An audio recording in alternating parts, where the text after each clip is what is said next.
Morning बच्चों, चलिए अब निकालिए क्लास 7 लैंग्वेज व्याकरण। ठीक है, तो हम लोग संज्ञा पढ़ चुके थे, वो तो बहुत पहले ही पढ़े हैं।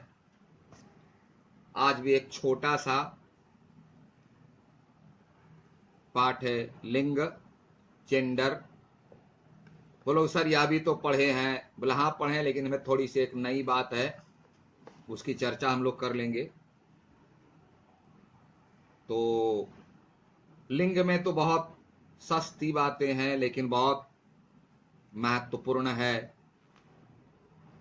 इसमें लगभग लोग भयंकर गलती करते हैं, भयंकर। इसलिए इसको थोड़ी सी सावधानी से पढ़ना है, समझना है और उपयोग करना है ना। तो सबसे पहली बात आपको याद ही है, रिवाइज कर लेते हैं कि लिंग शब्द जो है, यह वर्ड जो है, इसका अर्थ होता है, वर्ड मीनिंग पहचान, पहचान। तो इसकी परिभाषा अगर करें तो क्या होगा कि शब्द के जिस रूप से मतलब उसकी स्पेलिंग से। जैसे मेरा ये रूप है तो इसको देखकर तुम लोग पहचान जाते हो कि विनोद सर है। फिर किसी दूसरे का रूप देख करके पहचान जाते हो कि ये अमुक सर है। तो उसी तरह शब्द जो है उसका रूप होता है। उसका रूप कैसे बनेगा? स्पेलिंग से। क है कि ख है कि हर्ष इकार है कि दीर्घ इकार है कि हर्ष उकार है, तो ये सब मिलकर के उनका रूप बनता है शब्द का, इसीलिए उसको कहते हैं शब्द रूप। तो शब्द के जिस रूप से यह पता चले कि वह पुरुष जाति का है, जाति मतलब यह मत समझना कास्ट, नो, कैटेगरी। किस जाति में है, पाल में है कि उपाध्याय में है कि बनर्जी, चटर्जी, मंडल, ये कुछ नहीं, ये जाति नहीं। कैटेगरी यानी मनुष्य है कि जानवर है। तो यहां लिंग की बात हो रही है। तो जो भी जीव होते हैं, जीव, लिविंग थिंग्स, वो दो कैटेगरी, जो बोलो सर 3 कैटेगरी, यहां 3 कैटेगरी था पहले, तो उसे अब हिंदी में नहीं पढ़ते हैं, अंग्रेजी में, बांग्ला में अभी भी पढ़ते होगे। यहां 2 स्त्रीलिंग यानी स्त्री की पहचान, पुल्लिंग पुरुष की पहचान। यानी जिस शब्द रूप से पुरुष जाति की पहचान होती है वह शब्द पुल्लिंग कहलाता है, और जिस शब्द रूप से स्त्री जाति की पहचान होती है वह शब्द स्त्रीलिंग कहलाता है। तो पहले अगर लिखेंगे लिंग की परिभाषा, तो जिस शब्द रूप से स्त्री या पुरुष जाति की पहचान होती हो उसे लिंग कहते हैं। लिंग 2 प्रकार के हम लोग यहाँ पढ़ते हैं हिंदी में, पुल्लिंग और स्त्रीलिंग। जिस शब्द रूप से पुरुष जाति का बोध हो वह शब्द पुल्लिंग कहलाता है। फिर जिस शब्द रूप से स्त्री जाति का बोध हो वह स्त्रीलिंग कहलाता है। बस हो गया। अब लोग सर इसके नियम तो याद रखिएगा, कुछ तो नियम हैं लेकिन कुछ आपको अध्ययन से, स्टडी से लेना पड़ेगा। ऐसा कोई आज तक मनुष्य के द्वारा बनाया गया नियम नहीं है जो यूनिवर्सल है। मनुष्य के द्वारा बनाया गया, हम ये नहीं कह रहे मनुष्य के द्वारा खोज की गई, बनाया गया, मनुष्य के द्वारा बनाया गया। तुम्हारे दिमाग में भी मेरी तरह आ जाएगा, सर गुरुत्वाकर्षण नियम, the gravitation force of the earth, यह तो यूनिवर्सल नियम है। तो मैंने कहा बनाया, क्या मनुष्य ने इसे बनाया कि इसे खोजा? किसी है और का? मनुष्य ने खोजा, रिसर्च किया, पता लगाया। अब मैं तुम्हारा मोबाइल खो गया, मैं पता लगा लूं तो क्या वो मोबाइल मेरा हो जाएगा? नहीं ना। तो ये सारे नियम है ईश्वर के द्वारा बनाए गए नियम है, इसलिए यूनिवर्सल है। मनुष्य ने खोजा, इसलिए कहा मनुष्य के द्वारा बनाए गए जितने सारे नियम है वह कभी भी कंप्लीट नहीं है, कुछ ना कुछ कहीं ना कहीं छूटा हुआ है। इसीलिए देखो बार बार उसका अमेंडमेंट होता है, सुधार किया जाता है उसमें। तो ये जो पेज नंबर 56 में आपके जो कुछ नियम दिए गए हैं कि पुल्लिंग, कौन कौन शब्द पुल्लिंग होगा, कौन कौन से शब्द स्त्रीलिंग होगा, तो उसके कुछ नियम हैं, कुछ हैं। यानी इसे आप याद कर लेंगे तो आपको आसानी होगी। लेकिन ऐसा नहीं कि बस इतना ही 15 है तो 15 में दुनिया में जितने हिंदी के वर्ड हैं सब इस पर डिपेंडेड हो जाएगा, ऐसा नहीं। आपके आराम के लिए, आपकी सुविधा के लिए दिया गया। जैसे पर्वतों के जितने नाम हैं, जितने भी पर्वतों के नाम है सब पुल्लिंग होते हैं। फिर है ग्रहों के नाम, प्लैनेट्स जितने भी हैं, जैसे सूर्य, चंद्र, है ना, मंगल, ये सारे पुल्लिंग होते हैं। तो किस किस कैटेगरीज के नाम पुल्लिंग होते हैं और किस किस कैटेगरीज के नाम स्त्रीलिंग होते हैं वो दिया हुआ है आपको। रेड कलर से दिया हुआ है ग्रुप का नाम, और राइट साइड में उसके एग्जाम्पल दिए, आपको याद करना पड़ेगा। अगर नियम याद कर लेते हैं 15 बातें तो बहुत कुछ याद हो जाएगा। तो उसकी सुविधा के लिए आपको ये बताया। आई बात समझ में? तो इसे आप याद कर लेंगे, मेमोरी में रख लेंगे तो आपको परेशानी नहीं होगी। नंबर 1। नंबर 2, आइए पेज नंबर 57, उसमें भी जो है आपको दिया हुआ है नियम। जैसे ई, दीर्घ ई, जैसे खिड़की, तो लास्ट में क्या है? ई की मात्रा है, तो अंत में जिसका दीर्घ ई लगा हुआ रहे वह मैक्सिमम, मैक्सिमम होता है, वह स्त्रीलिंग। खिड़की, झिड़की, सरदी, सब में देखो दीर्घ ई की मात्रा लगी हुई। तो ये सब ट्रिक्स हैं, कुछ नियम है, तो इसको दिमाग में रखना, याद रखना। और इससे भी ज्यादा बेहतर आपको बताते हैं, ये जो नियम याद करने के बजाय अगर आप हिंदी की किताबों को अच्छी तरह मन लगाकर पढ़ते रहेंगे तो मुझे नहीं लगता ये नियम आपको याद करने की जरूरत पड़ेगी, आपको ऐसे ही याद रहेगा। क्योंकि जब भी आप हिंदी की किताब पढ़ें, कोई भी, कुछ भी, अब फालतू आलतू किताब की बात मैं नहीं कर रहा हूं, आप क्रिया पर ध्यान देंगे तो आपको पता चल जाएगा कि यह जो शब्द रूप है स्त्रीलिंग में आएगा कि पुल्लिंग में आएगा। यह सबसे आसान तरीका है, ठीक है। उसी तरह है नी, आई, ये जो प्रत्यय सारे हैं, तो इससे भी आपको पता चलेगा कि ये सारे, इन सारे प्रत्ययों वाले शब्द स्त्रीलिंग होते हैं।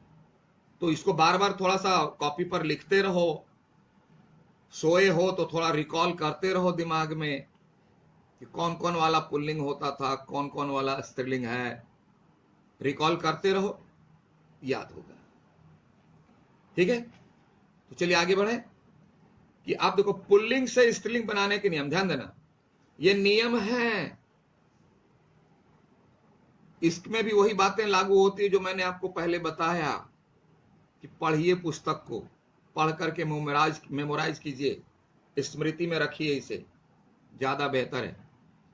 तो उसमें आराम पाने के लिए नियम है। जैसे बहुत सारे शब्द ऐसे होते हैं जिसका पुल्लिंग से स्त्रीलिंग और स्त्रीलिंग से पुल्लिंग बनाने में बहुत कुछ सिमिलरिटी रहती है, समानता रहती है, बहुत सिमिलर, उसी से बना लेते हैं। फिर बहुत कुछ मिलेगा जो बिल्कुल उल्टा होता है, माने इसका शब्द रूप दूसरा है और स्त्रीलिंग का शब्द रूप इससे कोई मिलता जुलता नहीं है। फिर बहुत सारे ऐसे शब्द हैं जो जिसकी स्त्रीलिंग होती ही नहीं है। फिर बहुत सारे शब्द है तो जिसका पुल्लिंग होता ही नहीं है। फिर बहुत सारे शब्द ऐसे होते हैं कि वो स्त्रीलिंग पुल्लिंग दोनों में कॉमन यूज होते हैं। बोलो सर इतना लफड़ा है, बोला नहीं लफड़ा नहीं है, हर चीज में लफड़ा है, हर चीज में परेशानी है। ये जो इतना छोटा 3 इंच का मुंह है, इसमें डालने के लिए भी परेशानी है, फ्री में नहीं आता है। इसमें भी बहुत कुछ मेहनत करो तो बनाओ तो खाओ, भी दिन में 4 बार खाओ, उस पर भी बोलो ये अच्छा नहीं लगा तो वो अच्छा नहीं लगा, सब जगह है। तो इसलिए इससे डरना नहीं है, थोड़ा चलते रहना है, पढ़ना है, याद करना है, फिर भूल जाएंगे, फिर याद करेंगे, रिवाइज करेंगे। तो ये सारी बातें ख्याल रखना है, ठीक है। जैसे आप देखिए नर, नर का बना नारी, तो देखो न र इसमें भी है, पुल्लिंग में भी है, और ना तो आकार लगा और इसमें दीर्घ लग गया, इसी से मिलता जुलता रूप है मैक्सिमम। देखो बेटा तो बेटी, बॉय आकार यहां भी है, यहां ट में आकार, यहां ट में दीर्घकार लग गया, इस तरह से इसी का रूप बना। अब यहां देखो दूसरा इया लगाकर बनता है, इया, चूहा तो चूहिया, 2 परिवर्तन है। उसमें देखो खाली सिर्फ मात्रा का परिवर्तन था, अब यहां जो है वर्ण भी बदलता है। चूहा, देखना चूहा तो च में दीर्घ उकार है, जैसे इसकी स्त्रीलिंग बनी तो च में हर्ष उकार हो जाएगा, हर्ष उकार हो जाएगा। और ह में आकार है तो हर्ष इकार लग जाएगा, और उसके बाद य में आकार एक्स्ट्रा जुट जाएगा, ठीक है। तो इतने सारे परिवर्तन हो जाते हैं। कितने परिवर्तन हो गए? 3 परिवर्तन। च में दीर्घ से हर्ष बदला, ह में आकार हट करके हर्ष इकार में बदला, और य आकार लग गया। तो ये सारी बातें थोड़ा सा ख्याल रखना पड़ेगा, और ख्याल भूल जाओ तो जरा बुक को अपना दोस्त बनाओ। अभी तो बुक से अच्छा कोई दोस्त है नहीं, क्योंकि लॉकडाउन है, बाहर तो जाना मना है, लेकिन कुछ बच्चे बाहर भी भाग जाते हो खेलने के लिए। तो कम से कम जो बच्चे ओबीडियंट हो, बात समझते हो, मानते हो, तो घर में जो है आप बुक को ही दोस्त बनाओ, इसी से पूछो, इसी से खेलो, ठीक है। नौकर, तो देखो इसमें जुड़ गया सिर्फ आनी, तो सबका अलग अलग है, कैसे क्या होता है आप ये सब थोड़ा सा याद कर लो, भूल जाओ, मेमो रिकॉल कर लो, ठीक है। तो इस तरह से पुल्लिंग का स्त्रीलिंग और स्त्रीलिंग का पुल्लिंग वाइस वर्सा याद करना, कि स्त्रीलिंग का पुल्लिंग क्या होगा, पुल्लिंग का स्त्रीलिंग क्या होगा, दोनों तरफ से याद करना। कि अगर पुल्लिंग दे दे तो स्त्रीलिंग बनाइए तो भी आप बना दें, अब पुल्लिंग मोड़ करके स्त्रीलिंग बोले तो भी आप बना लें, या स्त्रीलिंग से पुल्लिंग बनाने बोले या पुल्लिंग से स्त्रीलिंग बनाने बोले। और सबका थोड़ा थोड़ा फर्क होता है, वो फर्क ध्यान रखना। जैसे पंडित क्या बनेगा, पंडिताइन। अब चूहा का चूहियाइन मत बना देना, है ना, कौवा का कौवाइन मत बना देना, क्योंकि सबके अलग अलग कुछ नियम है। बात समझ रहे हैं? तो इसको ध्यान रख करके बनाना है आपको। चलिए अब आगे आइए पेज नंबर 58 में। देखिए मैंने आपको पहले ही बताया, कुछ शब्द ऐसे होते हैं जिसमें थोड़ा सा परिवर्तन करके पुल्लिंग स्त्रीलिंग बदल देते हैं, कुछ शब्द ऐसे हो तो थोड़ा ज्यादा करना पड़ता है। जैसे देखो बुद्धिमान तो बुद्धिमत थोड़ा है, देखो यहां देखो पुरुष तो स्त्री टोटली डिफरेंट है ना। वर वधु सिर्फ वह मिलता है। सम्राट सम्राज्ञी टोटली डिफरेंट है, सिर्फ स मिलता है। भाई बहन टोटली डिफरेंट है। तो बहुत सारे ऐसे शब्द हैं। तो और जिन जीवों की पहचान बड़ी मुश्किल से होती है, बड़ी मुश्किल से, तो ऐसे जीवों की पहचान के लिए अगर पुरुष है तो पहले लगाते हैं नर, न नर दोनों न, नर मक्खी, नर मक्खी। तो मक्खी के बारे में कौन पता लगाने जाएगा कि वह मेल है कि फीमेल है, बहुत टफ है। तो इसीलिए ऐसे शब्दों का जो है स्त्रीलिंग पुल्लिंग नर या मादा लगा के करते हैं। पुरुष के लिए नर, अंग्रेजी में सी गॉट, ही गॉट, वही प्रोसेस यहां भी लगा देते हैं। जैसे नर छिपकली, मादा छिपकली। और आगे है कि कुछ जो है ऐसे शब्द हैं, मैंने बताया कि कुछ ऐसे शब्द हैं जिसमें जो स्त्रीलिंग पुल्लिंग दोनों में समान यूज होता है। जैसे मुख्यमंत्री, ये सारे ज्यादातर पद होते हैं, है ना। मुख्यमंत्री, चित्रकार या प्रोफेशन होते हैं। तो उसकी क्रिया से पता लग जाएगा कि यह मुख्यमंत्री आ रही हैं, तो इसका मतलब मुख्यमंत्री स्त्रीलिंग में आ गया। मुख्यमंत्री जी आ रहे हैं, पुल्लिंग आ जाएगा। तो इस तरह से आप इसको याद कर लोगे, ठीक है। तो इस तरह से लिंग चैप्टर बहुत छोटा था, और अभ्यास भी देख लेना, और होमवर्क हम अभी दे रहे हैं, आप आगे देख लोगे, ठीक है। तो दाग लगा दो इसको। होमवर्क में आपको करना है 1 to 9, है ना। 1 to 9 करना है आपको। हम इधर दे रहे हैं, आप इसको देख ले, ठीक है। तब तक के लिए okay, thank you, bye, have a nice day.